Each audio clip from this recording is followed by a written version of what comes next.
Good morning, everyone. Starting with the most exciting stuff, right? So, changes to payroll reporting, and I would like to stress that it is reporting, not necessarily how you are paying folks. The rules on overtime eligibility have not changed and still follow the guidelines put in place a year or two ago.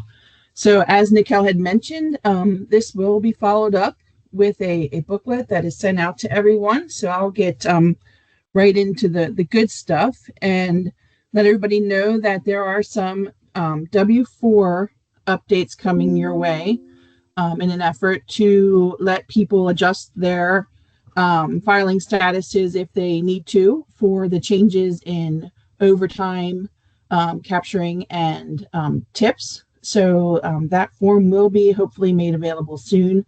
I do believe it's still in draft mode right now, but you can keep an eye out for that come January. If folks that are employed by you now would like to change their deductions or their withholdings for 2025, they can do so. They will just have to run through the online calculator to figure that out. And as a reminder, we cannot, tell people how to file. So all employees that are hired after January 1 will be required to fill out the new W-4 form. W-2 updates. I think this is where most people are anxious or excited about. The anticipated updates for the W-2 form will include some changes to likely box 12 and 14 to again capture the new overtime premium. And as a reminder, or maybe new to some folks, overtime that needs to be reported now is just on that premium time.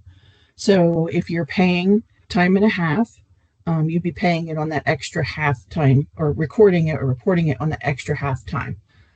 Overtime in itself is still going to be defined by Fair Labor Standards Act, the FLSA, as anything over 40 hours a week.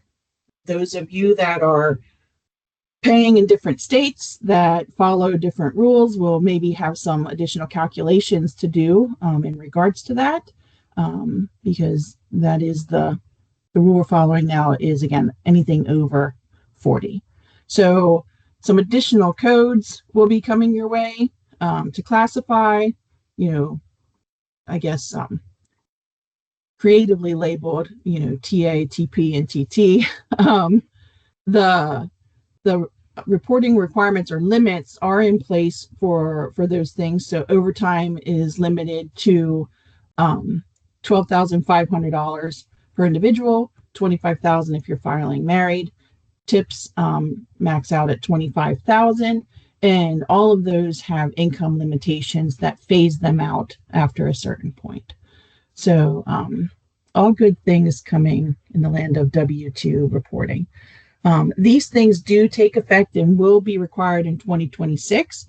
It is highly recommended that in 2025 you make this information available to your employees via a statement, or if you can on the W-2, not required though, but it must be made available because your employees are allowed to claim these items with their 2025 filing.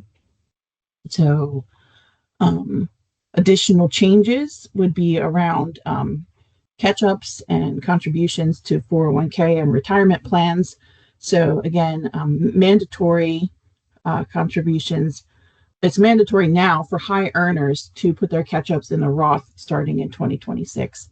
And again, high earners defined as anybody over 145,000. This applies to most retirement plans with the exception of simple IRAs and SEPs. And then there are some changes to the catch-up.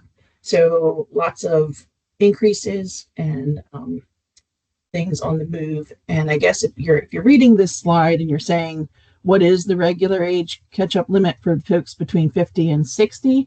That has actually increased. And so that will be increasing in 2026. And I should know that, but I think that's going to move to about 8,000 $8,000, I believe, in 2026. But I will let you refer to the manual on that, because those numbers, I believe, are maybe still to be determined. So, and then in addition to the folks internal to your company, there are going to be changes to the folks that you pay as non-employee compensation. So the 1099 form itself is going to get some changes, and the thresholds will be increasing from 600 to 2,000. I don't know that I've ever seen in the many years I've been doing this that $600 change very often. But it is now 2000, and moving into 2027, they do intend to increase that number each year with an inflationary markup, whatever that is determined to be.